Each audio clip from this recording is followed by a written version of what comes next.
What's going on, people? We are Tottenham TV, back here for some more content for you guys. And in the Antonio Conte, all the good feelings around the Spurs fan base, everyone clicking everything that has Antonio Conte's name in it. What we're going to do today is we're going to look at the kind of ways that we can line up under Antonio Conte, the different styles, the different formations. We're going to look at what he has used at previous clubs as well. We've picked out 4 different formations for you guys today.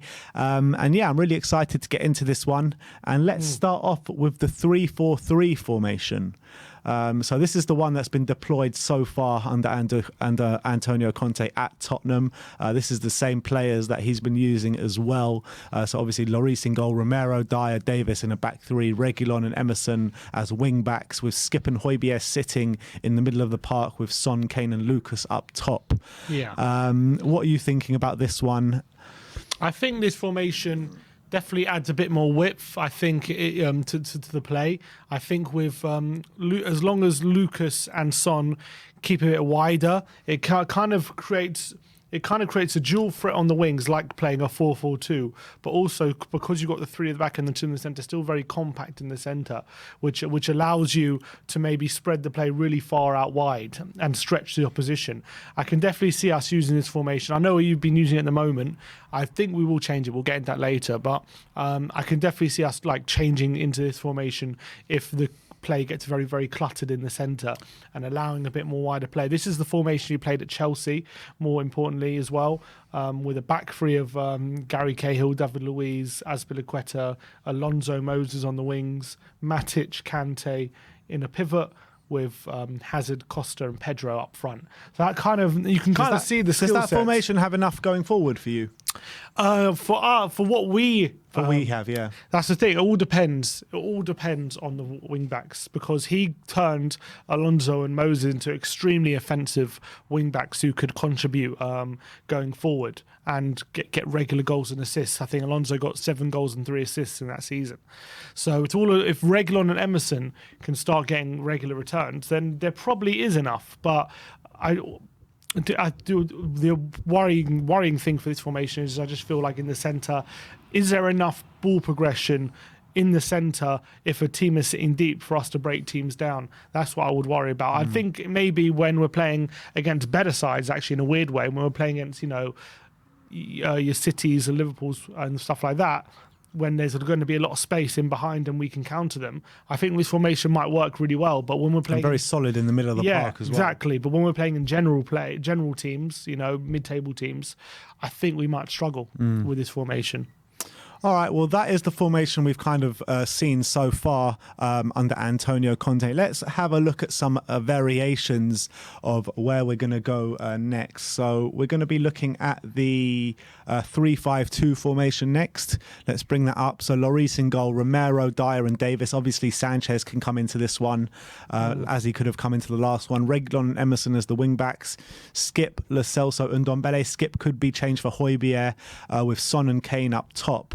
This is a much more offensive one with the 3. This is more what he saw with Inter, with kind of Brozovic, Barella, Eriksen in that 3 in the centre. Yeah. Brozovic kind of sitting, dictating the play. Barella given more of a license to go forward and more of a box-to-box kind of role, but also a bit of a playmaker. And then Eriksen, we all know what Eriksen is. He's just a pure kind of playmaking in the centre, creating chances. And also, the big thing with this one is trying to get freeing Son and Kane in behind, trying to exploit space when we invite teams onto us. Which he did so well for Inter with Lautaro Martinez and Lukaku up there. Exactly. And then you've got obviously you've got the fullbacks playing a big role, as they always will under the Conte system. But I feel like in this position with the 3 purely in the centre, all working very hard, it's kind of can allow the fullbacks up, and then you've got options of who takes turns going forward in that 3, basically. And then if Barella goes forward, Eriksen stays back, and vice versa. And we've seen that quite a few times, and it worked really well into Milan for Antonio Conte. So it'll be interesting to see if that's kind of the formation he goes with. Yeah, I mean, with those kind of players that you were talking about, with the players going, Barella and Eriksen moving forward and staying back, I mean, that could work really well with Lo Celso and Ndombele. I mean, I think Ndombele can really do a good creative role dropping deep. You know what I mean? But I'm not sure if Lo Celso can do the same. Well, dropping deep. Yeah. I think he can. I mean, a purely creative role from dropping deep. I think Ndombele is a lot more kind of suitable for that. Yeah, I think he probably is more suitable, but I think Lo Celso has shown that in deep areas and breaking through the lines of dribbling and passing, I think he can do that role, especially for Argentina. He's shown that as well. So I would be quite excited to see how that would. I think Skip is probably better suited to the deeper role than Højbjerg. I just feel like he dictates play a bit better than Højbjerg, and he's a bit more disciplined as well. Højbjerg is a bit more like a headless chicken running around all here, there, and everywhere, which can have its benefits.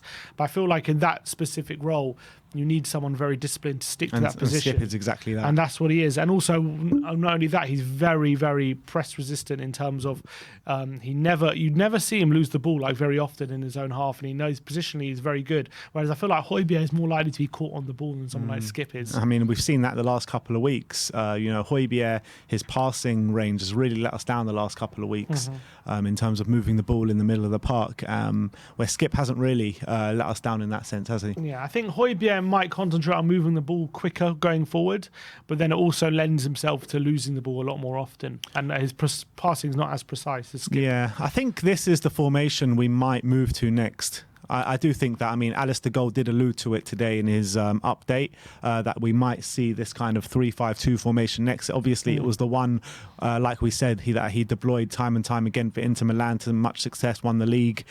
So I personally think this could be the one that we're moving to next. This one with the three in the centre. No, and so, yeah, I mean, it could be either this one or the one we're going to see next. But I think, you think Ndombele and Lo Celso both in the I would team? love to see it. I mean, maybe I don't think it's the one that we are going to, it's the one that I want to see. Yeah, it is the one that I would be most intrigued about seeing, I think, because it allows a load of creativity in the centre, a lot of ability to keep the ball, possession-wise as well, being able to beat the opposition press if they're pressing forward, but also allows the wing-backs in the wide positions to really get forward.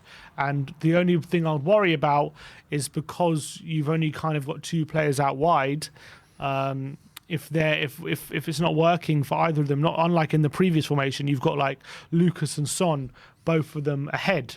This one, it's a lot more responsibility on Emerson and Reguilon to really get forward and provide an outlet. But I think if they can do that, then I think that formation is going to be very promising. All right, well, let's move on to the third formation we're going to look at, a 3-4-1-2, just a slightly different variation to the one that we showed you before, this time with a back three of Davis, Dyer, Romero, Emerson and Reguilon as the wing-backs, Skip and Højbjerg sitting with Ndombele in a number 10 with Son and Kane.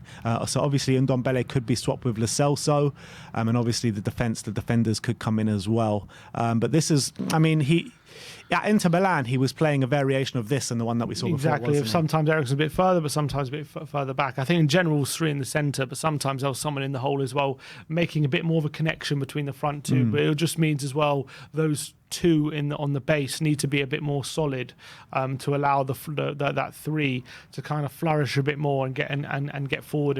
And obviously, it's a lot. It lends a bit more to maybe the guy in the number 10 playing a bit more through balls and being a bit more. Like just in that position, like floating around, as opposed to swapping with another centre mid in the centre. So I think there will be points he could go to that formation as well, because I think Lo Celso and Ndombele, maybe even Dele Alli could be the one in the hole in this kind of formation. That could allow different players to come in. But I think in this formation, it might be. I think it's a bit more solid than the one, arguably, than the three in the centre. Well, it's because you've got Skip and Højbjerg there in the base. So, yeah, naturally it will be more solid. And it just takes away going forward a bit. I think that this one you actually could play against a Man City or a Liverpool or one of these big sides that have a lot going forward. But the one before, maybe you play that against your Norwiches and your Burnleys and those kind of teams. Yeah, when you really need to force the issue and get a lot of creative players here against a low block side. Exactly. Or something like that. That's what I feel. So I think it'll be interesting. But a variation between this and 3-4-3 could be used in the bigger games, because I think he's going to want that steal in the centre to make sure we don't get overrun and we're in the game and very competitive.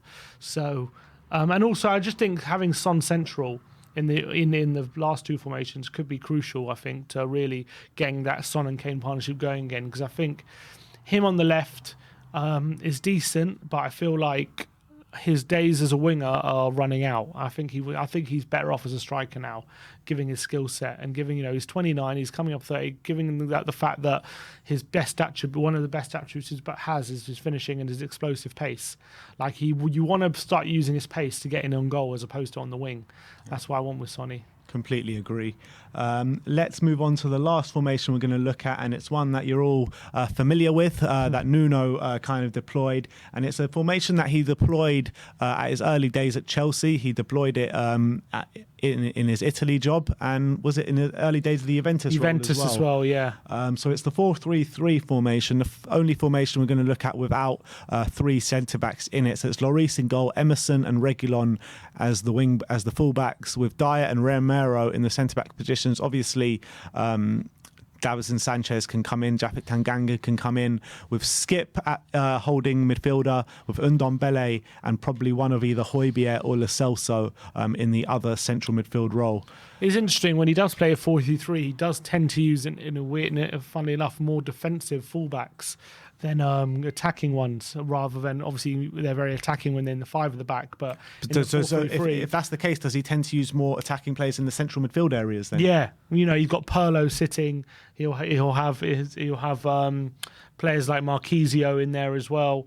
Not necessarily attacking, but they wouldn't call them defensive players either, would you? So I think that he definitely used to use this when they're playing maybe lesser opposition in qualifying games or whatnot. He used to go to a 4-3-3 when he felt like they could dominate possession and have control of the game with the attacking players on the pitch.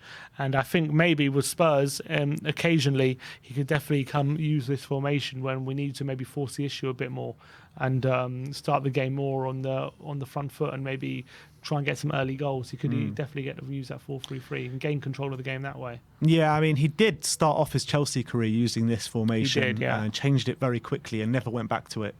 Correct. Never went back to it. Never I know different teams need different solutions, but that tells me that I don't think we're going to see a 4-3-3. I genuinely don't. Yeah, me neither. I think, as I've said before, the players that we have actually lend themselves, especially the backline players, lend themselves better for a three at the back. I think Dyer, Romero, Davis, and even Sanchez are all more comfortable in a three at the back system in a centre back. We can even maybe to say Tanganga as well, although we haven't really seen evidence of it yet. You could definitely make that case, and I think they're all more comfortable in the three, and they always have been. So I think from that point of view, having a manager who specialises in that formation, which we haven't had ever really. We've used it occasionally under Poch, but he never specialised in it. He always wanted to go back to four at the back. But having a manager like Conte could maybe help get the best out of them. Yeah, exciting times ahead. Really is exciting times ahead. Well, those are reviews of the 4 different formations that Antonio Conte could deploy at Tottenham. If there's any more, let us know. Yeah, exactly. If there are any more which you think that we can look at, do let us know in the comment section below. Let us know, out of the ones that we have reviewed, which one you think we are going to be moving to, or if you think we're going to stay at the 4-3-3, let us know in the comment section below. We've looked at the 3-4-3, we've looked at the 3-4-1-2, we've looked at the 3-5-2 and the 4-3-3 as well. So what's your favourite one? Exactly. What is your favourite one? Let us know in the comment section below. Like, subscribe and comment. And as always, come on you Spurs.